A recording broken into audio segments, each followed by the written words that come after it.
What's going on, traders? Just want to give you guys a quick update on my thoughts when it comes to the overall market. Right now, we are looking at the NASDAQ daily time frame. And something we talked about in the last video is how we're getting these inverse head and shoulders patterns form all over the place, whether it's the NASDAQ, the ES SPY, triple Qs. You're getting these massive bullish patterns just form everywhere.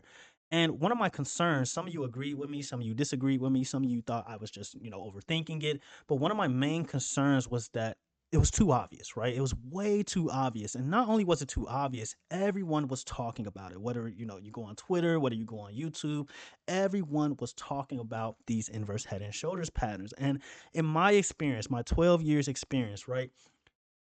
There's a good chance when things are too obvious and everyone is talking about it, there's a good chance, all right? It's not 100% guaranteed, but there's a good chance you're going to get on a reverse Jim Cramer, whatever you want to call it. There's a good chance you're going to see the opposite happen. And that's exactly what ended up happening yesterday, right? We had a breakout, right? We had a pretty clean breakout, I would argue, when it comes to these inverse head and shoulders patterns neckline, where you have a rejection here, and you had a pretty decent breakout. And then you started to roll over. And that is what I hate when it comes to patterns, right? When you start rolling over, you don't want to see that. You want to see, a breakout. You want to see some type of consolidation, maybe a retest, a wick off the retest, but you don't want to see a rollover, especially a rollover back into the pattern. So not only do you have an inverse head and shoulders pattern here, it's important to note that you also have a falling wedge pattern, which had a projected move of 26,300. And we talk about this all year. I tell you guys this all the time. Well, not all year, it's a new year, but 2025 yesterday, right? We talked about this all the time, where anytime you roll back into a pattern, there's a good chance you're going to continue in that direction. So not only did we break back below the inverse head and shoulders pattern neckline, but we broke back below the falling wedge. We also broke below 25,450, which was our key level. So if we manage to stay below 25,450, there is a good chance that we're going to see a continuation to the downside. And my next target will be at around 25,350. And then from there, we can head as low, at least for the short term, we can head as low as 24,990. So heading into tomorrow, I don't really see a reason to be bullish unless we get some crazy news overnight and we start gapping up, whatever the case may be. So, but for now, I just don't see a reason to be bullish. I do think we're going to see a little bit more downside.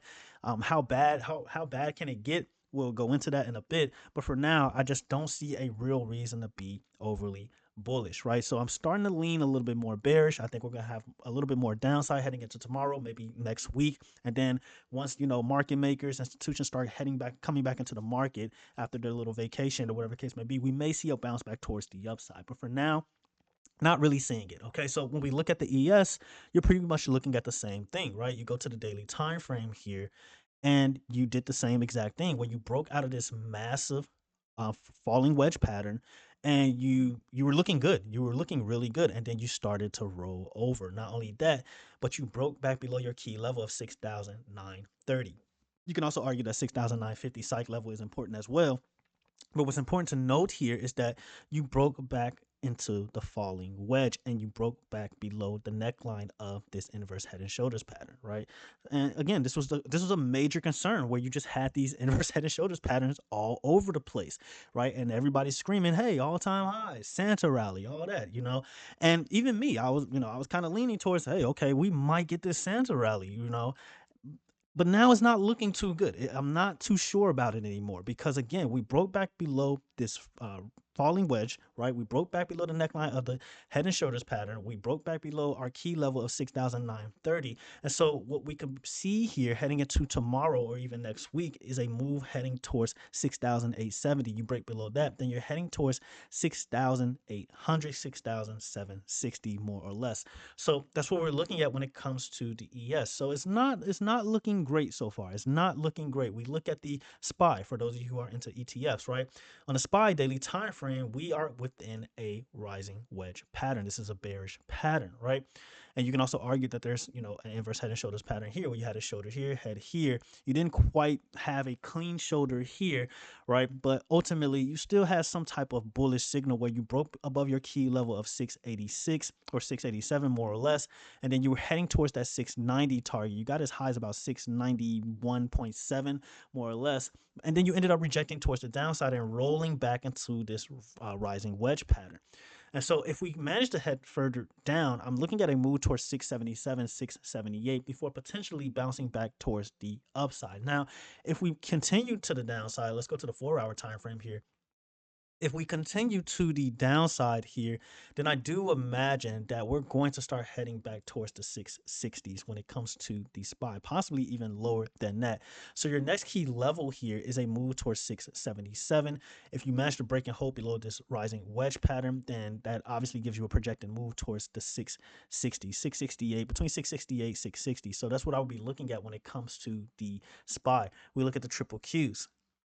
Triple Q. So this is something I pointed out in the Discord multiple times, where despite us, looking bullish across the board, triple Qs was forming a head and shoulders pattern, not to be confused with an inverse head and shoulders pattern, right? So you had a shoulder here, head here, and another shoulder here. You also broke out of, or you broke below this rising wedge pattern, which had a projected move of 616, and we headed that low. We not only headed to 616, but we headed much lower than that, and we hit 614, or we closed at 614. So you had a rising wedge pattern, you broke below it, you ended up forming a head and shoulders pattern, you broke below the neckline here. And so I imagine if we're going to head much lower from here, right, what you want to see is 613 hold. We talked about this multiple times before. 613 is the king of levels here, okay? So if you match a break and hold below 613, you open the doors to the low 600s all over again when it comes to the triple Qs. You go back to the daily time frame, pretty much the same thing, where if you get below 613, you can head back down here and possibly form some type of double bottom. I wouldn't necessarily count on it, but it's very much possible. So it will look something like this if we continue to see downside from here, right? Where you just continue to head towards the downside, maybe break below 613, break, retest, and then you start forming some type of double bottom here. Maybe bull step in down here. I wouldn't count on it, but that is very much a possible scenario. For now, as long as we hold 613, I will remain neutral when it comes to the triple Qs. And as long as we hold 680, I will remain neutral on the SPY. If we manage to break below those levels, then I will start flipping even more bearish. Okay. So that's what we're looking at when it comes to the SPY and the triple Qs. We look at, Nvidia. And so Nvidia, what is Nvidia doing right now? Is forming, or it already formed, I guess. It formed a inside bar pattern, right? And we talk about this multiple times before. For the OGs on the channel, you know exactly what this pattern means. Every time this pattern shows up, Nvidia turns bearish, guys. Here you had an inside bar candle. What happened? Nvidia broke towards the downside, and it took a while for it to recover. Here, right, inside bar pattern, you broke down, consolidated for quite some time, but then eventually you broke back towards the upside, right? We zoom further back, or we scroll further back, right? Another inside bar candle. You broke down, you went back to the upside, you broke down all over again. Another one right here. I mean, and you can keep going back. I don't know what it is with Nvidia and these patterns, these inside bar patterns, but every single time it forms one of these, it flips bearish. It either flips bearish or it sees a little dip, it consolidates, and then recovers towards the upside. So that's what we're looking at for Nvidia. So your key level here when it comes to Nvidia right now is 184. If Nvidia breaks below 184 and holds, then you're looking at a move towards 180 all over again. So 184 is a must hold for Nvidia. Until then, I would stay away from Nvidia, right? I would stay away from Nvidia until it reclaims 192. If it reclaims 192, then I do believe the doors are open towards 196. You break below 184 on Nvidia, you're heading towards 180, 179 more or less. You manage to break below that, then you open the doors towards this gap fill at around 175 when it comes to Nvidia. All right, so that's what we're looking at there. Tesla. Congratulations to Discord members on trading Tesla with me. We talked about this multiple times before, where we traded Tesla. We got into 442.5 puts in the Discord. We ended up trading Tesla to the downside. We took profit right before close yesterday. So yeah, congratulations Discord members on that. And I've been saying pretty much all week that I do believe Tesla's going to head towards 443, 433 being the lowest for the short term. Tesla does have delivery numbers this week. I do believe they're pricing that in already. I don't expect Tesla to really beat on deliveries, but I could be wrong there. So for now, again, I do believe Tesla is going to see a little bit more downside. I'm looking at a move towards 443. Imagine breaking hold below that. Then I'm looking at a move towards 433. It breaks below that. Then the doors are open all the way to 420 all over again. So that's what we're looking at for Tesla. If Tesla breaks back towards the upside, what you really want to see here is a break and hold above 472 for us to start talking about a move towards all-time highs or previous all-time highs all over again. Palantir. So Palantir, pretty bearish on Palantir, right? I've been bearish on Palantir. At least the majority of this week and last week, I've been pretty bearish on Palantir, especially once it broke back below 188. Once it broke back below 188, that was my sign right there. So I do believe Palantir is going to head towards the 170s. You may see a retest towards the upside, maybe form some type of head and shoulders pattern where you have a shoulder here, head here, and another shoulder here, and then you break back towards the downside and start heading towards the low 170s. So pretty bearish on Palantir. I don't see any bullish signs here. I could be wrong. So we'll see. So that's what I'm looking at for Palantir. IWM. I told you guys about IWM in the last video. We ended up taking profit on those 245 strike puts in the Discord. So congratulations, Discord members, on that. I do believe IWM is going to see more downside, possibly see a move towards the 240s, if not much lower. That's pretty much all I have for IWM. I don't really have much for it. It's creating higher, I mean, not higher, but lower highs. So you have a high here, lower high here, and you ended up closing on a lower low, right? A short-term lower low. So if IWM continues towards the downside, your next key level here is 244. You break and hold below 244. The doors are open at 240, 238 range. So that's what we're looking at for IWM. Meta. So right now, I mean, I think Meta is just one of the strongest names right now because it continues to hold this zone right here between 660 and 668, right? Or not 68, but 666. So right here, right, it continues to consolidate within this range. So it's always bouncing back and forth. But if Meta manages to give up 657, 655, 657, then I do imagine it's going to head towards the 640s, if not much lower. So Meta's not looking too good, at least for the short term. We'll have to wait and see. All right, so the VIX. So when we're looking at the VIX, this is something very interesting here. So VIX is leaving a lot of gaps to the downside. So I wouldn't say this is the end of the world. VIX typically fills its gaps pretty fast, especially when you're talking about a bullish market. So right now, the VIX ended up reclaiming this trend here. And this is something we talked about in the last video. Every time the VIX gets within the range of 14 and 15, I mean, some of you even repeat it back to me. You're like, hey, Titan, hey, VIX is in 14. Should we be ready? Right. A lot of you hit me up and you always remind me of something I'm always telling you guys, right? And it's great to see that you guys are starting to pay attention to the VIX when it comes to these levels, right?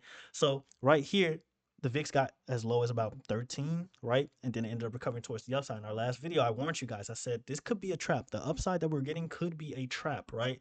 And so we're seeing the VIX recover towards the upside. So I do think the VIX is going to head towards this gap at around 16.2, and highs I'm looking at is 17.5 when it comes to the VIX. So if it's not clear, like I said before, I do believe that we're going to see a little bit more downside heading into tomorrow, probably early next week. We'll see. All right. So that's pretty much all I have. I mean, we can look at Bitcoin, I guess, but again, Bitcoin's just not really doing anything, guys.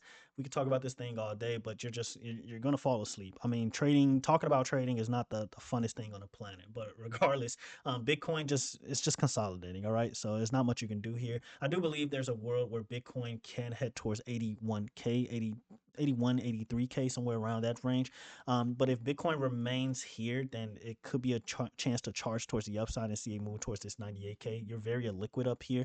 So it's all about decision making at this point. If Bitcoin can reclaim 93k, then obviously 98k is on the table. So we'll see. But for now, as long as Bitcoin stays within this range, 81k, 83k, somewhere around that range is very much possible when it comes to Bitcoin. So that's what we're looking at there. And that's pretty much all I have. Happy New Year, guy.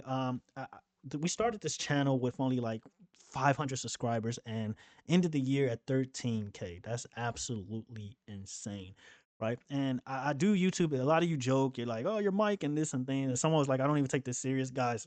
YouTube is one of my last priorities. I do this because I enjoy helping people, but it's not something I'm super crazy about, right? So I just want to make that clear for those of you who think, I'm so in love with this, right? I love helping people, but I have a lot of priorities on the table. But this year, I do want to make the channel better, better edits, obviously a better mic, right? I do got a better mic, actually. Hopefully, this is a better mic. You guys let me know what you think. But overall, it's been a crazy journey this year. I've been truly honored and blessed to really, help you guys. Some of you, say I haven't helped.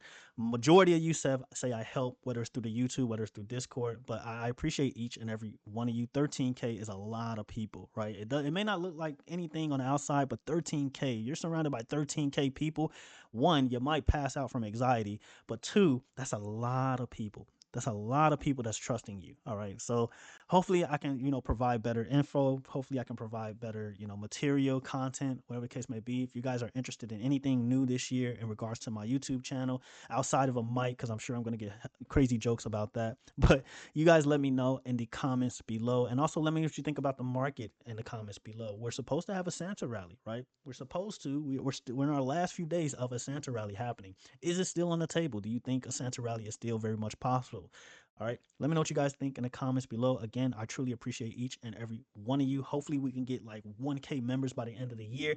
It is what it is. If it happens, it happens. If it don't, then it's not meant to be. Other than that, until the next video, traders, have a good one.